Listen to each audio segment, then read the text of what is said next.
Você já se perguntou como é que o arrependimento e a fé estão ligados no assunto da salvação, na conversão de uma pessoa? Qual é mais importante? Será que um produz o outro? Perguntas como estas têm ocupado a mente de ensinadores e comentaristas durante séculos. Alguns têm colocado mais ênfase em um do que no outro, causando confusão onde deveria haver clareza e convicção. Colocar um em oposição ao outro ou priorizar um mais do que o outro é falhar no ensino das Escrituras. As duas verdades são inseparáveis na experiência da conversão, da salvação. O verdadeiro arrependimento está intimamente ligado à verdadeira fé. Nenhum dos dois se mantém sozinho. O pecador não pode deixar o pecado e voltar-se ao nada. Isto não seria verdadeiro arrependimento. Também o pecador não pode voltar-se a Deus em verdadeira fé sem mudar a sua opinião sobre o pecado em sua vida. De outra forma, não seria verdadeira fé. É necessário voltar de para poder voltar para. É necessário voltar de seus pecados para voltar para Deus. Quando o pecador se arrepende, ele vira as costas a si mesmo e ao pecado. E quando ele crê em Cristo, ele confia inteiramente nele, em Cristo, como Salvador. Deixar o pecado sem confiar em Cristo seria somente uma reforma na vida. E chegar-se a Cristo sem arrependimento nada mais é do que emoção religiosa. Alguns versículos mencionam somente o arrependimento ou somente a fé em Cristo. Nas Escrituras, na Bíblia, você já deve ter notado isto. Isso significa que o pecador é salvo somente pelo arrependimento sem fé em Cristo? Será isto que esses versículos querem dizer? Ou será que alguns versículos ensinam que o pecador pode ser salvo somente pela fé em Cristo sem arrependimento? Se adotarmos este raciocínio, então a Bíblia apresenta dois caminhos de salvação, um pela fé e o outro pelo arrependimento. Mas você há de concordar que não é assim? E precisamos prestar atenção ao ensino completo das Escrituras sobre a salvação. As palavras do Senhor Jesus, dita em Marcos capítulo 1, versículo 15, é a seguinte: arrependei-vos e crede. Fé, crede no Evangelho. E a afirmação clássica de Paulo era arrependimento para com Deus e fé em nosso Senhor Jesus Cristo. Atos capítulo 20, versículo 21.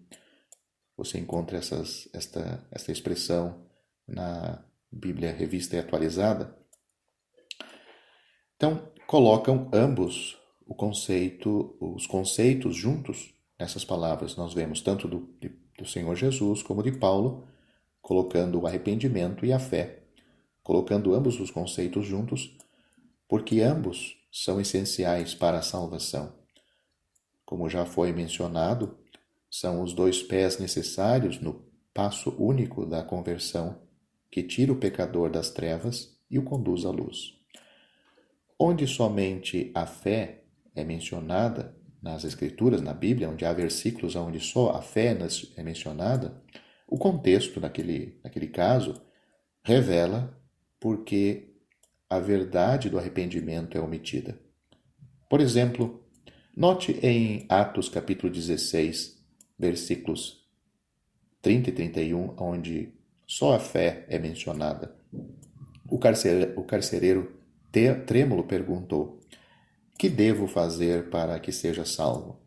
Paulo e Silas responderam: crê, ou coloque sua fé no Senhor Jesus Cristo e serás salvo. Por que eles não mencionaram o arrependimento neste caso? O apóstolo podia ver claramente que o carcereiro estava convicto do seu pecado e não precisava ser introduzido ou instruído, melhor dizendo, não precisava instruir ao carcereiro a deixá-lo os seus pecados, pois já era uma expressão vista na sua própria pergunta. O Espírito Santo já havia revelado ao carcereiro a corrupção do seu coração. Foi por isso que ele clamou e perguntou: o que devo fazer para que seja salvo? Ele queria ser salvo da terrível calamidade e castigo do seu pecado. Visto que o verdadeiro arrependimento e a verdadeira fé são necessários para a salvação, não nos surpreende ver que Satanás procura subverter aquele que sinceramente busca a salvação. Ele é o mestre das falsificações e tem conseguido iludir muitos a levá-los a aceitar o erro em relação ao arrependimento. A maior tragédia pessoal é crer em algum erro propagado por Satanás para a salvação eterna.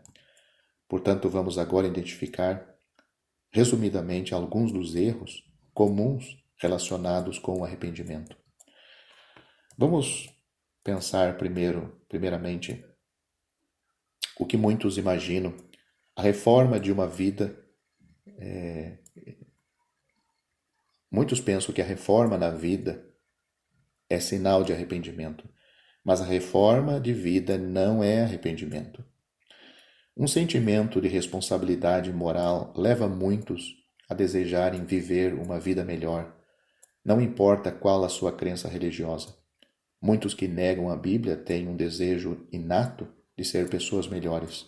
Por isso, eles deixam alguns dos seus hábitos indesejáveis e conseguem, até certo ponto, melhorar o seu comportamento. Qualquer pessoa pode mudar de vida e renunciar a alguns pecados aqui e ali durante a vida. Isso não requer a ajuda de Deus, mas isso não transforma o pecador numa pessoa melhor. Não importa quanto as pessoas tentam reformar o seu caráter, isso não é arrependimento. Outro ponto também que temos que frisar, que o remorso não é arrependimento. Podemos lembrar uma primeira lição que a gente aprende na escola, foi que o arrependimento significa sentir tristeza pelos seus pecados. Embora seja verdade que em cada caso de arrependimento verdadeiro, a tristeza por causa do pecado, é possível sentir grande tristeza e ainda não estar arrependido. Às vezes a tristeza é por causa das consequências e não por causa do pecado cometido, o pecado em si. Frequentemente a tristeza é porque um pecado específico foi descoberto e a pessoa ficou envergonhada. Em 2 Coríntios capítulo 7, versículo 10, Paulo nos mostra a função da tristeza no arrependimento. Note o que é dito lá. Porque a tristeza, segundo Deus, opera arrependimento para a salvação, do qual ninguém se arrepende. Mas a tristeza do mundo opera a morte. Tristeza produz arrependimento, mas não o substitui. Penitência não é arrependimento. Para muitos, a tristeza, por causa dos pecados, produz um desejo profundo de fazer algo para reparar o dano e afligir-se por causa daquele pecado. No século XV, a Igreja de Roma já tinha introduzido o sacramento de penitência como doutrina formal e prática. Esse terrível erro se aproveita das emoções daqueles que sentem a necessidade de fazer algo por causa dos seus pecados. Ensina que pela contrição, confissão e castigo de si mesmo a pessoa se torna apta a receber a absolvição do sacerdote. Até mesmo os escribas no tempo de Cristo, que eram seus inimigos, sabiam melhor. Como vemos pela sua pergunta, esses escribas perguntando nos tempos de Cristo, por que diz este assim blasfêmia? Por que diz este assim blasfêmias? Eles estavam falando em relação a Cristo. Quem pode perdoar pecados, senão Deus? Marcos capítulo 2, versículo 7. Existe uma tradução das Escrituras feita pela Igreja Católica Romana, que eles trocam a palavra arrependimento pela palavra penitência.